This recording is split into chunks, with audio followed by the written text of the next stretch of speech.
At 67 years old, Marcus Thompson thought his fighting days were behind him. 23 years in the Army Rangers, 2 tours in Afghanistan, 3 Purple Hearts, all reduced to checking IDs at the Meridian Corporate Plaza in downtown Phoenix. The other guards saw him as just another old-timer counting down to retirement. The polished executives walking past saw nothing more than a grey-haired man in an ill-fitting uniform. None of them knew that behind those weathered eyes lay tactical knowledge that had kept entire platoons alive in hostile territory. They were about to find out. Before we jump back in, tell us where you're tuning in from, and if this story touches you, make sure you're subscribed because tomorrow I've saved something extra special for you. The elevator doors slid open with their familiar ding, and Marcus Thompson stepped into the marble lobby of Meridian Corporate Plaza. At 5:47 a.m., the building stood eerily quiet, its 43 floors of glass and steel towering above the sleeping city of Phoenix. Marcus preferred these early hours when the corporate warriors hadn't yet arrived with their clicking heels and urgent phone calls. In the silence, he could think. His reflection caught in the polished marble walls, a man whose broad shoulders had begun to slope slightly with age, whose thick grey hair was always perfectly combed despite the early hour.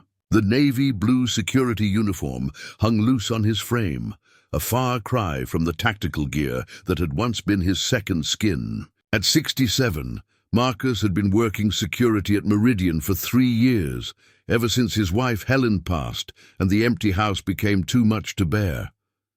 The morning routine never varied. Marcus walked the perimeter of the ground floor, his practiced eye automatically cataloguing exit points, blind spots, and potential vulnerabilities. Old habits from his Rangers training died hard. 23 years of military service had taught him that complacency killed, even if the biggest threat these days was usually an executive who forgot their keycard. His fellow guards often joked about his thoroughness. "Come on, Thompson," Jerry Vasquez would say, sprawled in the security office chair. "It's just an office building. Lighten up." At 28, Jerry treated the job like a paid vacation, spending most shifts watching videos on his phone or flirting with the cleaning staff. The other guard, Kim Patterson, was more professional, but still saw their role as purely observational.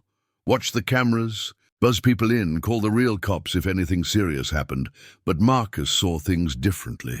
Every morning, he noted the small changes. The maintenance crew had moved their equipment to the east stairwell instead of the usual storage closet. The construction work on the building across the street had progressed to the 7th floor, creating new sightlines into Meridian's lower floors. A delivery truck had been parking in the same spot for 3 days, unusual. Since most deliveries were irregular, these observations went into the small notebook he carried, filled with careful handwriting that documented patterns others missed. His military training had taught him that intelligence gathering never stopped, that the smallest detail could mean the difference between life and death. In Afghanistan's hostile villages, noticing that a usually busy street had gone quiet could save your entire patrol from an ambush. The corporate executives who passed through the lobby barely acknowledged his existence. To them, he was just part of the building's fixtures, like the abstract sculpture in the center of the lobby or the imported Italian leather chairs in the waiting area. They didn't know about Kandahar province, where Staff Sergeant Marcus Thompson had led night raids on Taliban compounds. They didn't know about the Bronze Star with V device tucked away in his apartment drawer, earned for pulling 2 wounded soldiers out of a burning Humvee while under heavy fire. Marcus had joined the Army at 18, straight out of high school in small-town Nebraska. The Rangers had forged him into something harder, sharper. He'd learned to read terrain like a book, to spot an ambush before it was sprung, to make life-or-death decisions in milliseconds. Combat had been his classroom, and survival his graduation exam. But after Helen's funeral, when the flag-draped coffin was lowered into the ground and the honor guard folded the flag with mechanical precision, those skills seemed meaningless. The security job at Meridian wasn't challenging, but it was steady. The building housed regional offices for three major corporations: an aerospace contractor, a pharmaceutical company, and a financial services firm. Nothing too exciting, just middle managers and accountants going about their daily routines. The most action Marcus usually saw was escorting terminated employees from the building or dealing with the occasional domestic dispute that spilled into the workplace. His shift partner, Jerry, arrived at 6:30, already looking tired despite having just woken up. "Morning, Sarge," Jerry said, using the nickname that had stuck despite Marcus never mentioning his military rank. Something about his bearing, his way of standing and moving, made it obvious he'd been military. "Anything interesting happens overnight?"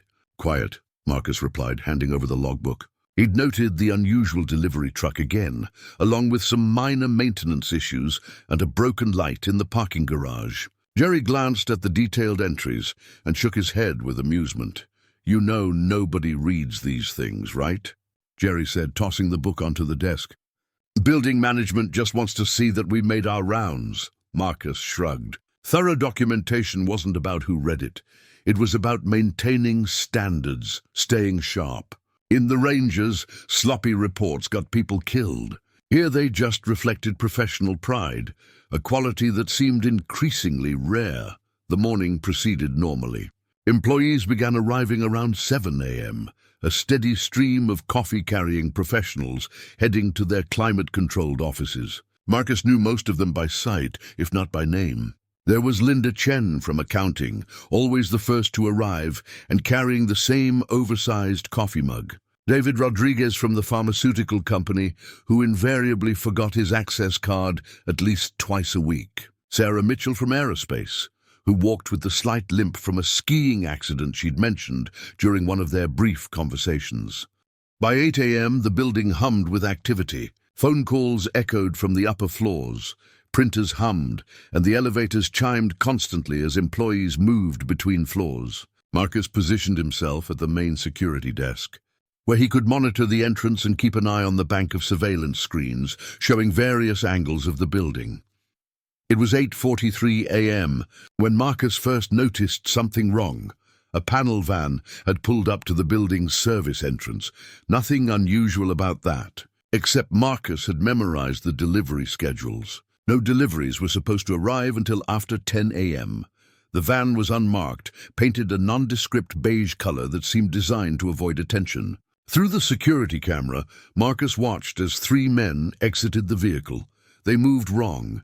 It was subtle, the kind of detail most people would miss. But Marcus had spent years studying human movement, learning to distinguish between civilians and combatants. These men moved with purpose, their eyes constantly scanning, their positions unconsciously covering each other's blind spots. One carried what appeared to be a toolbox, but his grip was too careful, too protective. Another had a duffel bag slung over his shoulder, but the weight distribution suggested something heavier than tools. Marcus felt a familiar tightness in his chest, the same sensation he'd experienced countless times in Afghanistan when his instincts screamed danger. He reached for the phone to call Jerry, who was making his rounds on the upper floors, but something made him pause. The men at the service entrance weren't trying to break in. One of them was pulling out what looked like legitimate credentials, preparing to present them to whoever answered the door. If this was a threat, it was sophisticated, planned, organized, and designed to exploit standard security procedures. Marcus opened his notebook and quickly sketched the van's license plate, the men's positions, and their apparent equipment. His hand moved automatically, muscle memory from hundreds of intelligence reports filed in forward operating bases. As he wrote, he kept one eye on the monitors, watching as the service door opened and building maintenance supervisor Chuck Williams appeared. The conversation looked normal. Williams examining credentials, nodding, stepping aside to let the men enter. But Marcus noticed that one of the visitors glanced directly at the security camera as he passed beneath it. Not the casual look of someone unaware they were being recorded, but the calculated assessment of someone who knew exactly where the cameras were positioned. Professional awareness. The kind that came from training. Marcus felt his pulse quicken as decades of tactical training kicked in. Every instinct honed in the mountains of Afghanistan was suddenly screaming warnings. These weren't maintenance workers or delivery personnel. The way they moved, the way they positioned themselves, the subtle hand signals he caught on the monitors. This was a team with military or paramilitary experience. The question was, what were they here for? Marcus watched the three men disappear from the service entrance camera feed as they entered the building's lower level. His fingers drummed silently on the security desk, a nervous habit from his military days when waiting for enemy contact. Something was definitely wrong, but proving it was another matter entirely. He pulled up the building's maintenance schedule on his computer terminal. Chuck Williams had mentioned nothing about early morning work orders during yesterday's shift change. The pharmaceutical company on floors 15 through 20 had some weekend lab work scheduled, but that wouldn't require outside contractors this early. The aerospace division was running standard operations, and the financial firm kept bankers' hours. The radio crackled to life. Security desk, this is Jerry on 27. Everything cool down there? Marcus keyed the radio. Copy that! Jerry, I need you to swing by Chuck Williams in maintenance. Ask him about the early service call. Service call? What service call? 3 contractors just entered through the service dock. Find out what they're working on. There was a pause. Marcus, you're being paranoid again, man. It's probably just HVAC or something. But Marcus had already switched his attention to the internal camera feeds. The building's security system wasn't state-of-the-art, but it covered most common areas and main corridors. He began systematically checking each floor, looking for the 3 men who had entered 20 minutes ago.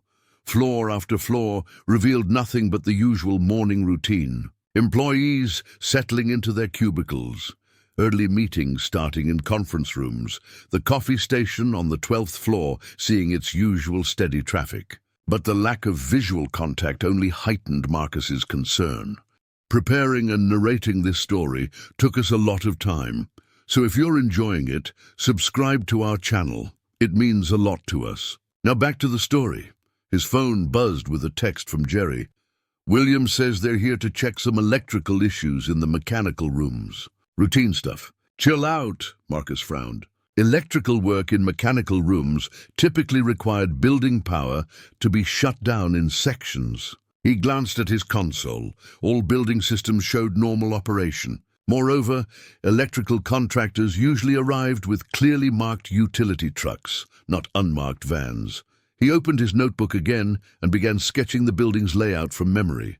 23 floors of offices, 4 mechanical floors interspersed throughout for HVAC and utilities, 1 basement level for parking and storage, and the underground service areas. If someone wanted to cause maximum disruption to a building like this, the mechanical floors would be the logical target points. The phone on his desk rang. Security, this is Marcus. Thompson, this is Detective Sullivan with Phoenix PD. We've got some chatter about possible terrorist activity targeting corporate facilities in the downtown area. Nothing concrete, but we're asking all security personnel to report anything unusual. Marcus felt ice form in his stomach. Detective, I may have something. 3 unidentified contractors entered my building about 30 minutes ago through the service entrance. Their credentials apparently checked out with maintenance, but something feels off about them. Can you describe them? Marcus consulted his notes. 3 males, all appear to be in their 30s. One approximately 6'2", dark hair carrying a metallic toolbox. The second man, about 5'10", lighter build, had a heavy duffel bag. The third man was shorter, maybe 5'7", and he was the one who made direct eye contact with our security camera. That's a very specific observation. Thompson, I'm a former military detective. Pattern recognition was part of my job. There was a pause on the line. We're sending a unit over, but it'll be about 20 minutes. Can you maintain visuals on these individuals? I lost them on internal cameras. They're somewhere in the building, but I'm not sure where. Do not approach them directly. If this is what we think it might be, these people are extremely dangerous. Can you evacuate the building? Marcus looked around the busy lobby, watching employees streaming in for another normal workday. Not without cause, Detective. Building management would need more than my suspicions to trigger an evacuation. Understood. We'll be there shortly. Marcus hung up and immediately called Jerry on the radio. No response. He tried again, then switched to the emergency frequency that connected to all building security personnel. Still nothing. The silence on the radio sent alarm bells ringing in Marcus's head. In combat situations, losing communication with your team usually meant they were either dead or captured. Jerry might just have his radio turned down, but Marcus couldn't take that chance. He pulled up the employee roster and began calling key personnel on different floors, using the pretense of routine security checks to get a sense of normal operations throughout the building. Linda Chen in accounting reported everything normal on floor 8. David Rodriguez mentioned that some maintenance workers had been asking questions about the pharmaceutical lab schedules on 15. Sarah Mitchell hadn't seen anything unusual in the aerospace offices on floors 18 through 22. But when Marcus called the building maintenance office, Chuck Williams didn't answer. Neither did any of the 3 maintenance staff members who should have been on duty. Marcus felt the familiar pre-combat adrenaline surge through his system. In Afghanistan, this was the moment when intelligence reports became life-or-death reality. When you stopped gathering information and started acting on it. He opened the building's emergency protocols manual, something he'd memorized within his first week on the job. Page 37 detailed procedures for suspected criminal activity. Page 41 covered bomb threats. Page 53 addressed what to do if building personnel were taken hostage. None of the procedures seemed adequate for what he suspected was happening. Marcus made a decision that went against every security protocol in the book. He locked down the security desk, activated the emergency recording system to capture all camera feeds, and began moving through the building to conduct his own reconnaissance. The service elevator required a special keycard to access the mechanical floors. Marcus had memorized the location of the emergency override, hidden behind a maintenance panel on the ground floor. His fingers found the manual release mechanism, and the elevator doors opened with a soft chime. As the elevator climbed to the first mechanical floor, Marcus checked his equipment. Standard security gear was laughable compared to what he'd carried in Afghanistan. A flashlight, pepper spray, handcuffs, and a radio that apparently wasn't working. No body armor, no weapons, no backup, but he had something more valuable than equipment: 23 years of tactical training and combat experience. The elevator stopped on floor 9. The building's primary mechanical level. The doors opened onto a maze of pipes, ducts, electrical conduits, and HVAC equipment. The constant hum of machinery masked any sounds of movement, creating perfect cover for someone who didn't want to be detected. Marcus moved carefully through the mechanical space, using techniques learned in urban warfare. Stay low, move quietly, check corners before exposing yourself, always have an exit route planned. The familiar weight of responsibility settled on his shoulders. People's lives might depend on what he discovered in the next few minutes. He found Chuck Williams first. The maintenance supervisor was zip-tied to a support beam behind the main electrical panel, a piece of duct tape across his mouth. His eyes went wide when he saw Marcus, and he began struggling against his restraints. Marcus quickly cut him free with a utility knife from Williams's own tool belt. "How many?" Marcus whispered. Williams pulled the tape from his mouth carefully. 3 of them. They knew exactly where everything was. Electrical systems, fire suppression, emergency communications. This wasn't random, Marcus. They had detailed building schematics. Where are they now? They split up. One went to the server room on 12. Another headed for the Fire Safety Command Center on 6. The third one, Williams paused, his face pale. He had what looked like explosives, Marcus. Military-grade stuff. He was heading for the main structural supports in the basement. Marcus felt his blood turn to ice. A coordinated attack on a building's critical infrastructure. Communications, fire safety, and structural integrity. This wasn't vandalism or robbery. This was terrorism. designed to cause maximum casualties when the building collapsed or burned, and over 400 people were working above them. Completely unaware of the danger, Marcus helped Chuck Williams to his feet, noting the maintenance supervisor's shaking hands and pale complexion. Shock was setting in, but there wasn't time for medical attention. Every second counted when explosives were involved. "Chuck, I need you to get to the ground floor and guide the police when they arrive," Marcus said, his voice taking on the authoritative tone he'd used commanding Rangers in combat. "Tell them we have 3 hostile actors with military training and explosives. Building evacuation needs to start immediately. What about you?" "I'm going after them." Williams grabbed Marcus's arm. "You can't take on 3 armed terrorists by yourself. Wait for the police." Marcus looked at the older man with eyes that had seen too much combat to harbor illusions about timing. "In Afghanistan, we called it the golden hour. When you know civilians are about to die, you don't wait for permission to act." He left Williams and moved deeper into the mechanical floor, his senses hyper-tuned to every sound and shadow. The terrorists had a significant head start, but they didn't know the building had a former Army Ranger stalking them. In urban warfare, the hunted could quickly become the hunter if they possessed superior training and tactical awareness. Marcus's first objective was the server room on the 12th floor. Disabling the building's communications would prevent coordinated evacuation and emergency response. In Iraq, he'd seen how quickly chaos multiplied when command and control was severed. The stairwell was his best approach. Elevators could be controlled remotely, but stairs were harder to trap or monitor. He climbed quickly but quietly, using the technique Rangers called ghost walking, distributing weight carefully to minimize noise while maintaining speed.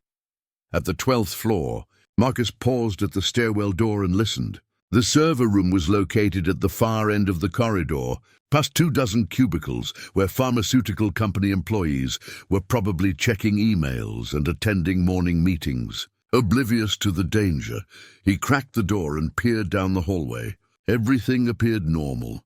Fluorescent lights humming overhead, the distant sound of keyboards and conversation, coffee brewing somewhere nearby. But Marcus had learned in combat that normalcy could be the most dangerous illusion. Moving along the wall, he used cubicle partitions as cover while advancing toward the server room. His approach was methodical, checking corners and potential ambush points. At each workstation, employees glanced up briefly, probably wondering why the security guard was moving so strangely. But Marcus couldn't afford to explain. The server room door stood ajar. Through the narrow opening, Marcus could see banks of computer servers humming with activity, their LED lights blinking in complex patterns. But something was wrong with the usual electronic symphony. Several machines had gone silent, their screens dark. Marcus heard movement inside and pressed himself against the wall beside the door. Footsteps deliberate and careful, the soft click of equipment being manipulated. Then a voice, speaking quietly into what sounded like a radio or phone. "Network infrastructure is compromised. Phase 1 complete. Moving to secondary objectives." The voice had a slight accent that Marcus couldn't immediately place, but the tactical language was unmistakable. These weren't random terrorists. They were professionally trained operatives executing a precise plan. Marcus weighed his options. Direct confrontation was dangerous without weapons or backup, but allowing the operative to continue could doom everyone in the building. He needed to think like a ranger again, use surprise, superior tactics, and environmental advantages to overcome enemy strength. The server room's emergency shutdown switch was located just inside the door, designed to cut power to all systems in case of fire or electrical emergency. If Marcus could reach it and plunge the room into darkness, he'd eliminate the terrorists' visual advantage and create chaos that training could exploit. He took a deep breath and moved. The door swung open as Marcus dove through the entrance, rolling behind a server rack as his fingers found the emergency shutdown. The room plunged into absolute darkness just as someone shouted in surprise and alarm. Marcus was already moving in the darkness, using muscle memory to navigate between the server racks. In Afghanistan, night raids had taught him that darkness favored whoever was better trained and more comfortable with violence. The terrorist might have better equipment, but Marcus had spent years learning to kill efficiently in low-light conditions. A flashlight beam cut through the darkness, sweeping back and forth as the operative tried to locate the intruder. But the light also revealed the man's position, crouched behind a server bank near the room's far wall, with what appeared to be a submachine gun slung across his chest. Marcus used the oldest trick in the Ranger's playbook, misdirection. He grabbed a handful of loose cables and threw them across the room, creating noise and movement in the opposite direction from his actual position. The flashlight beam swung toward the sound, and Marcus closed the distance with practiced stealth. The takedown was swift and brutal. Marcus locked his arm around the terrorist's throat from behind, applying pressure to the carotid arteries while simultaneously controlling the weapon. The man struggled violently, but 23 years of combat training had taught Marcus exactly how much pressure to apply and where to position his grip. Within seconds, the terrorist went limp. Marcus quickly secured the unconscious man with zip ties from the maintenance toolkit he'd taken from Chuck Williams, then examined his equipment. The submachine gun was a compact H&K MP5, military grade and equipped with a suppressor. The man's radio revealed ongoing communications between the other two operatives. Base to Team 2, status report. Team 2 moving to the fire suppression center. No complications. Base to Team 3, status report. Silence. Marcus keyed the radio, hoping to buy time through deception. Team 3, slight delay. Technical issues. Copy that. Maintain a schedule. We have a limited window before law enforcement response. The radio conversation confirmed Marcus's worst fears. This was a precisely timed operation with external coordination. The terrorists weren't just attacking the building. They were part of a larger plan that probably involved multiple targets and synchronized timing. Marcus secured the radio and the MP5, feeling the familiar weight of a combat weapon in his hands for the first time in 3 years. The muscle memory was instant and complete. How to hold it, how to check the ammunition, how to adjust the selector switch. Some skills never faded. The server room's emergency lighting kicked in, casting eerie red shadows throughout the space. Marcus moved to the door and listened for any indication that the commotion had been noticed. The hallway remained quiet. The server room was soundproofed, and the brief struggle hadn't penetrated the walls. His radio crackled with an incoming message on the building's emergency frequency. All personnel, this is Phoenix Police Department. We have credible intelligence of a terrorist threat. Begin immediate evacuation procedures. Move to designated assembly areas and await further instructions. Finally, the evacuation was beginning, but Marcus knew that hundreds of people moving through stairwells and corridors would create perfect targets for the remaining terrorists.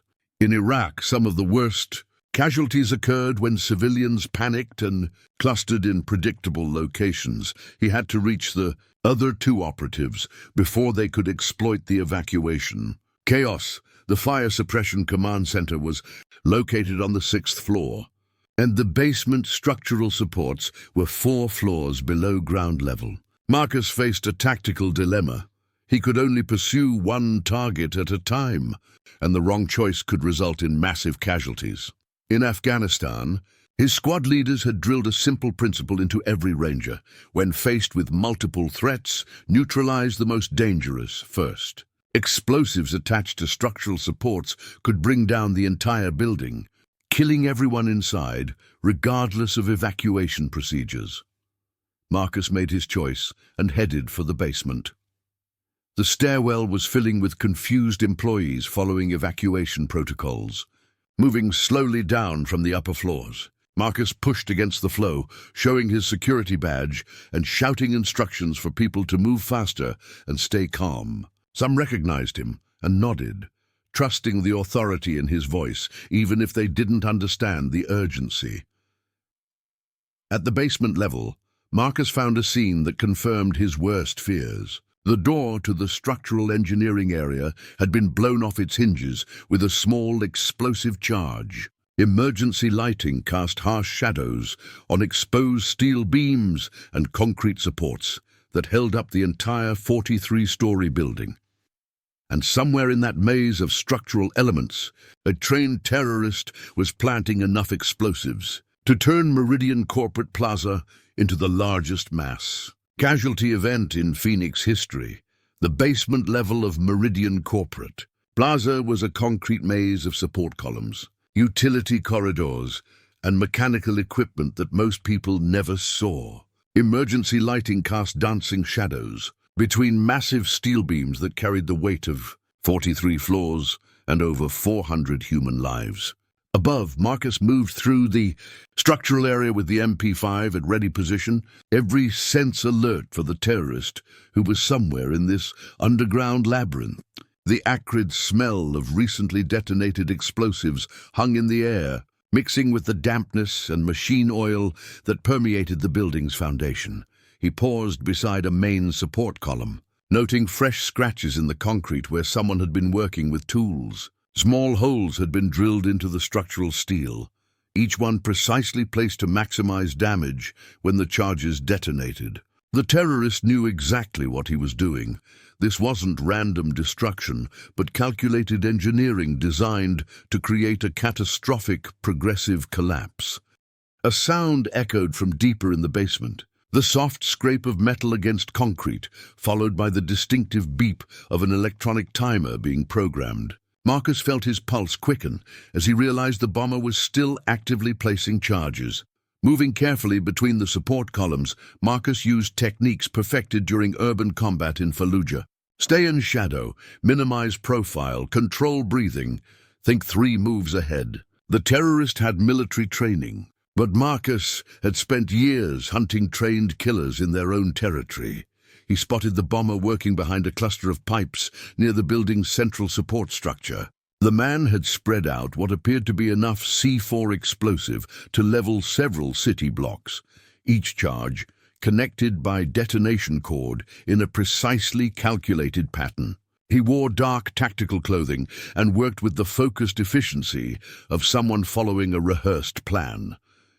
Marcus counted the charges already placed, at least 12, positioned at critical load-bearing points. If they detonated simultaneously, the building would pancake straight down, killing everyone who hadn't evacuated and probably damaging surrounding structures for several blocks. The terrorist was alone, apparently confident that his 2 teammates had neutralized any threats. He worked methodically, checking each charge's placement with a small electronic device that Marcus recognized as a military-grade detonation sequencer. Getting closer required crossing 15 feet of open space between support columns. In Afghanistan, this kind of approach had always been the most dangerous moment of any operation. Too much could go wrong. A misplaced step, equipment malfunction, or simple bad luck could turn a successful mission into a disaster. Marcus waited for the right moment. The bomber was focused on programming what appeared to be the final charge, his attention completely absorbed by the delicate work. His weapon, another MP5, was slung across his back, immediately accessible but not in his hands. Marcus made his move. He covered the distance in 4 quick strides, using a concrete column to mask his approach until the final moment. The terrorist's training was evident in his instant reaction. He spun toward the sound of movement while simultaneously reaching for his weapon. But Marcus had anticipated the response. The butt of the MP5 caught the bomber across the temple with enough force to stagger him without causing permanent damage. Marcus needed him conscious and able to disarm the charges he'd already placed. "Don't move," Marcus commanded, pressing the muzzle of his weapon against the man's neck. "Hands where I can see them." The terrorist was younger than Marcus had expected, maybe 35, with the lean build and alert eyes of special operations training. His tactical vest carried spare magazines, electronic equipment, and what appeared to be remote detonators. "You're too late," the bomber said with a slight Middle Eastern accent. The charges are already armed. Even if you kill me, they'll detonate on timer in... He glanced at a digital watch. 18 minutes. Marcus felt ice form in his stomach. 18 minutes wasn't enough time to evacuate a building this size, even with police assistance. Hundreds of people were probably still making their way down stairwells, following evacuation procedures that suddenly seemed impossibly slow. "Shut them down," Marcus ordered. The terrorist smiled with the confidence of someone who held all the cards. "The timer sequence is encrypted. Only I know the abortion code, and I'm not sharing it." Marcus had interrogated enough enemy combatants to recognize the truth when he heard it. This man genuinely believed he held the winning hand. But 23 years of military service had taught Marcus that there was always another option, even when the situation seemed hopeless. "What's your name?" Marcus asked. "That information is irrelevant, not to me. I like to know who I'm talking to." The bomber studied Marcus with professional interest. "You're military. I can tell from how you move, how you hold your weapon. But you're old, and this is not your war. Afghanistan 2003 to 2009, 2 tours, Army Rangers. And you're right, I am old. But age has advantages you might not have considered."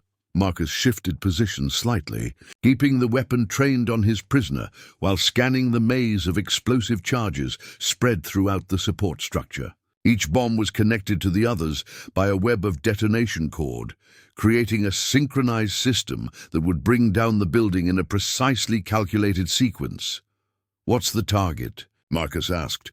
"Why this building?" "American corporate interests that fund Israeli oppression of my people. The aerospace company on floors 18 through 22 manufactures guidance systems for missiles that kill Palestinian children. The pharmaceutical corporation tests drugs on prisoners in occupied territories. The financial firm launders money for Zionist war criminals." Marcus had heard similar justifications from insurgents in Iraq and Afghanistan. Religious or political motivation twisted into permission for mass murder. It never made the killing more acceptable, but it helped explain the meticulous planning and willingness to die for the cause. "How many other buildings?" Marcus pressed. The bomber's eyes flickered with surprise before he could control the reaction. Marcus had guessed correctly. This was part of a coordinated attack on multiple targets. "You'll find out soon enough." Marcus's radio crackled with an emergency transmission from Phoenix Police. "All units, we have confirmed explosives at the Meridian Corporate Plaza. The bomb squad is en route, ETA 12 minutes. Building evacuation is approximately 60% complete. 12 minutes for the bomb squad to arrive. 18 minutes until detonation, and 40% of the building's occupants are still trapped inside. The math was brutally simple. The bomb squad wouldn't arrive in time to disarm the charges, and hundreds of people were going to die unless Marcus could figure out how to stop the countdown." He looked at the terrorist, who was watching him with the satisfied expression of someone who knew he'd won. The bomber was trained, dedicated, and completely convinced of his cause's righteousness. Traditional interrogation techniques wouldn't work in the time available, but Marcus had learned something in Afghanistan that wasn't taught in any military manual. Sometimes the most effective approach was the most unexpected one. "What's your daughter's name?" Marcus asked quietly. The bomber's face went absolutely still. "I don't have a daughter. You're wearing a wedding ring, and there's a small photo in your vest pocket. I can see the edge of it. Young girl, maybe 8 or 9 years old. Pretty smile." For the first time, uncertainty flickered in the terrorist's eyes. Marcus continued in the same calm voice he'd used to talk wounded soldiers through medical procedures. "I had a daughter once, Sarah. She'd be about 32 now if she'd lived past her 7th birthday. Leukemia. Spent 2 years watching her fight a war she couldn't win." The bomber's jaw tightened. But he didn't speak. "The thing about having children," Marcus said, "is that it changes how you see the world. Every kid becomes somebody's daughter or son. The people in this building aren't corporate warriors or Zionist conspirators. They're accountants who coach Little League, pharmaceutical researchers trying to cure diseases, administrative assistants who send money to their parents every month. They are complicit in. They're human beings with families who love them. Marcus let that sink in for a moment, then played his final card. Your daughter's going to grow up knowing that her father was a mass murderer. Every time someone mentions the Meridian Plaza bombing, she'll remember that Daddy killed all those innocent people. The terrorist's breathing had changed, becoming shallow and rapid. Marcus could see the internal struggle playing out behind his eyes. Years of ideological training, warring with the fundamental human connection to his child. 16 minutes, Marcus said, glancing at the bomber's watch. Enough time to save everyone and go home to your daughter. Or enough time to become the monster she'll spend her whole life trying to forget. The terrorist's hand moved slowly toward his equipment vest. Marcus tensed, ready to fire if the movement was hostile. But instead of reaching for a weapon or detonator, the bomber pulled out a small electronic device with a numeric keypad. The abortion code, he said quietly, is the date of her birthday. The terrorist's fingers trembled slightly as he entered the 8-digit code into the electronic device. Marcus watched every movement, the MP5 still trained on the bomber, but his finger relaxed on the trigger. In his peripheral vision, he could see the red LED lights on the explosive charges begin to blink in a different pattern. Code accepted, the bomber whispered, staring at the display. Timer sequence aborted. Marcus felt a wave of relief wash over him, but his military training kept him focused. One threat neutralized, but the second terrorist was still active somewhere in the building. The fire suppression system remained vulnerable, and panicked evacuation procedures could still result in casualties. What's your name? Marcus asked again, his voice gentler now. Khalil. The bomber looked up with eyes that seemed older than they had minutes before. Khalil Hassan. My daughter. Her name is Amira. Where is she now? With my sister in Detroit, safe. Khalil's voice cracked slightly. I told her I was traveling for work. She thinks I repair computers. Marcus lowered his weapon, but didn't completely relax his guard. The psychological breakthrough was real, but desperation could still make people dangerous. Khalil, I need to know about your partner in the fire suppression center. What's his objective? Khalil hesitated, the conflict between his mission training and newfound humanity playing out across his face. Omar. He's supposed to disable the sprinkler systems and pump halon gas into the HVAC system. When people evacuate, they'll... He stopped, unable to finish the sentence. They'll breathe poison gas in the stairwells, Marcus completed. The tactical picture was becoming clear. A multi-layered attack designed to maximize casualties through structural collapse and chemical weapons. Even if people evacuated quickly, they die from gas exposure in the confined spaces of emergency exits. Yes, Khalil said quietly.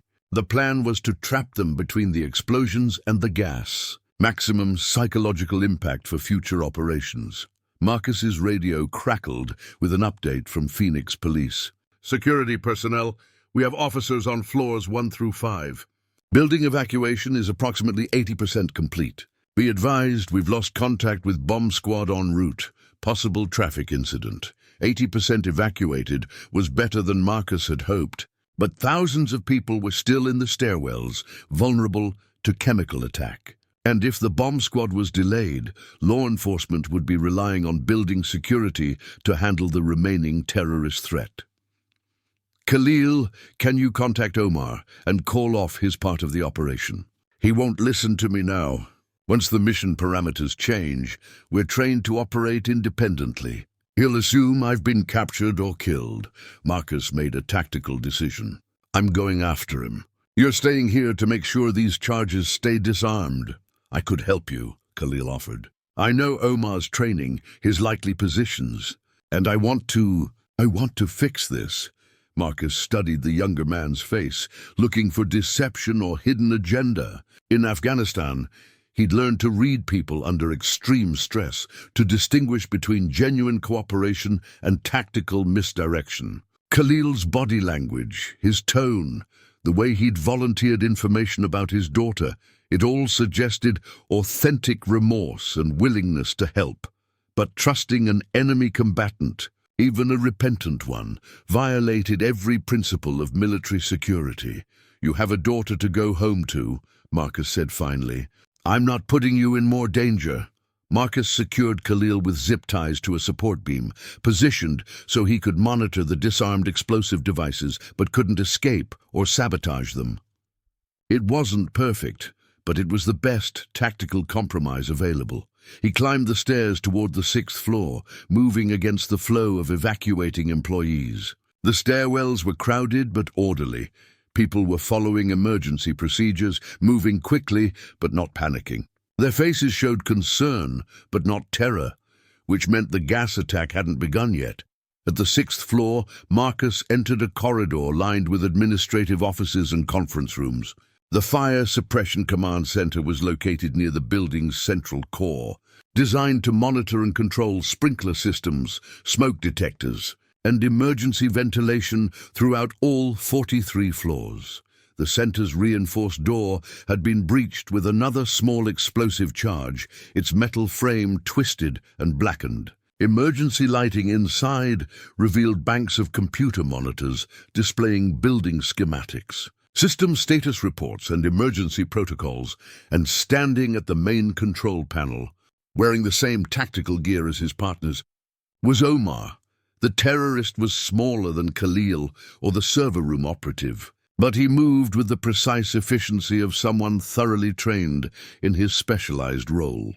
His hands flew across the control interface, systematically overriding safety protocols and redirecting building systems to serve his deadly purpose. Marcus could see the halon gas canisters that Omar had connected to the building's HVAC system, enough concentrated chemical agent to turn every stairwell and corridor into a death trap. The evacuation that was supposed to save lives would become a mass poisoning event. "Step away from the controls," Marcus ordered. The MP5 trained on Omar's center of mass. Omar spun around with a pistol already in his hand, his reflexes honed by the same kind of training that had shaped Marcus decades earlier. But youth and training weren't always enough to overcome experience and tactical positioning. Marcus had anticipated the move and positioned himself behind a concrete support column. Omar's first shot sparked off the structural concrete while Marcus lined up his return fire. The MP5's burst caught Omar in the shoulder, spinning him around and sending his pistol skittering across the floor. Omar collapsed behind the control panel, clutching his wounded shoulder, but still conscious. Blood seeped between his fingers, but the wound wasn't immediately life-threatening. "The gas," Marcus said, moving to the control panel while keeping Omar covered. "How do I shut it down?"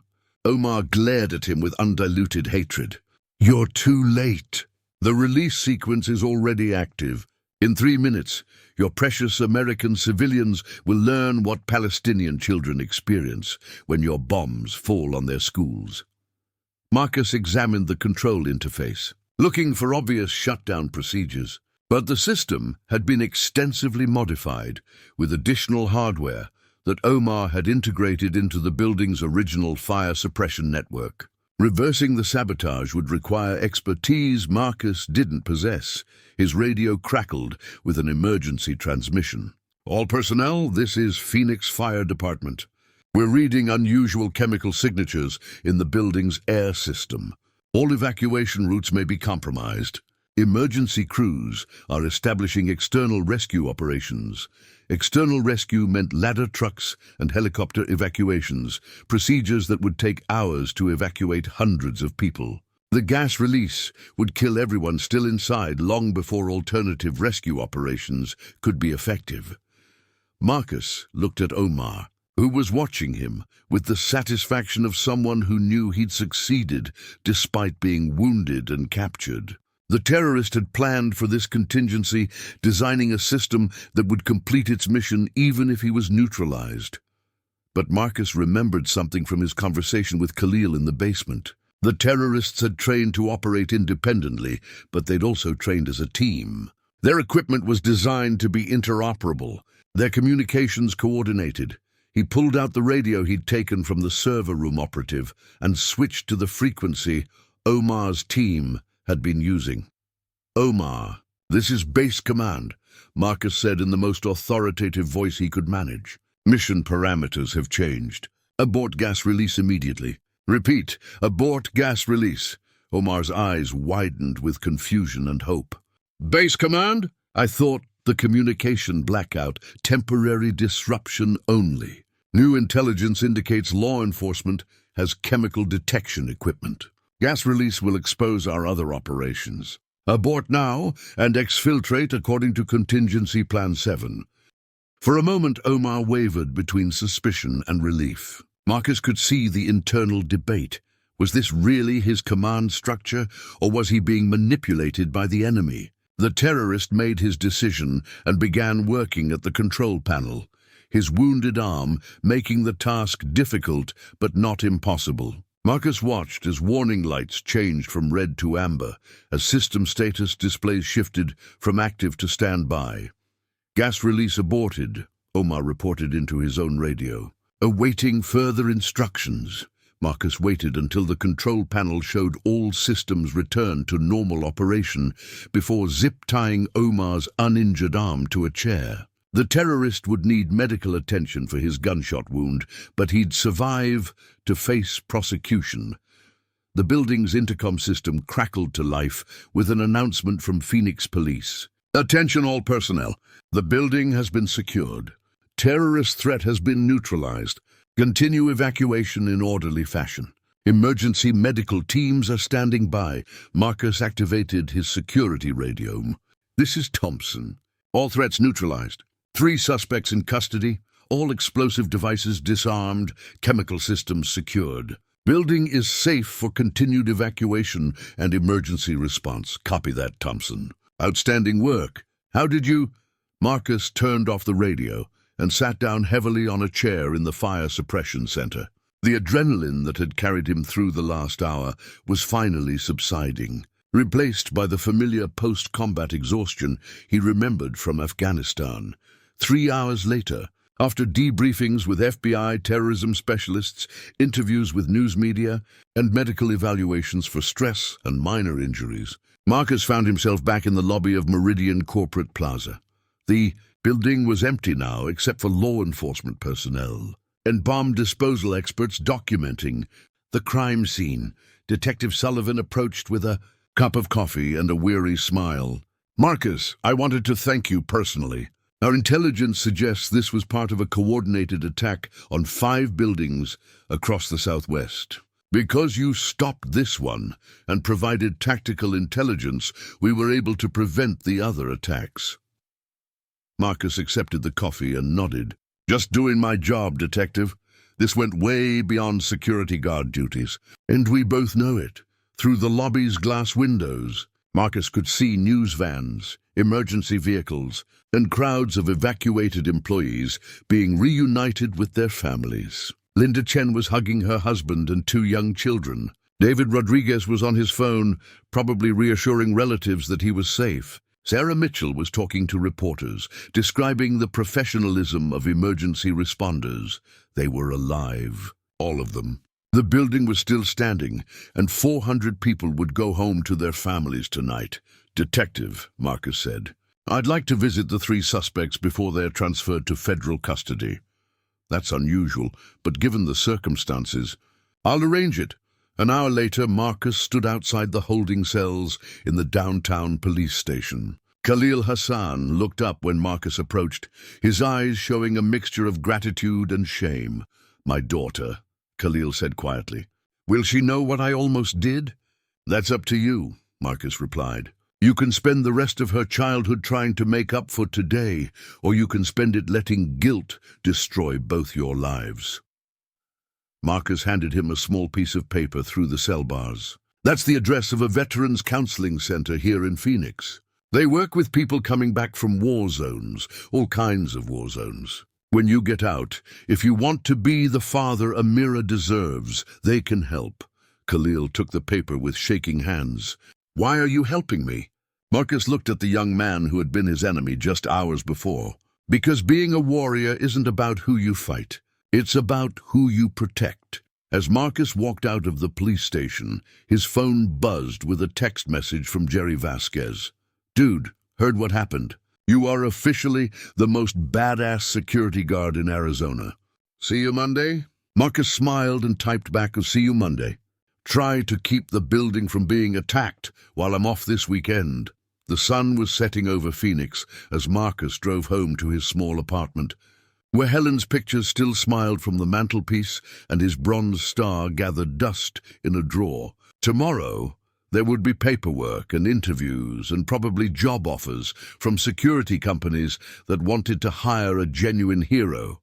But tonight, Marcus Thompson was just a 67-year-old former soldier who had remembered that his training wasn't about killing enemies. It was about bringing people home safe, and 400 people were home safe because an old veteran had refused to let his guard down even when everyone else thought his fighting days were over. Up next, you've got 2 more standout stories right on your screen. If this one hits the mark, you won't want to pass these up. Just click and check them out. And don't forget to subscribe and turn on the notification bell so you don't miss any upload from us.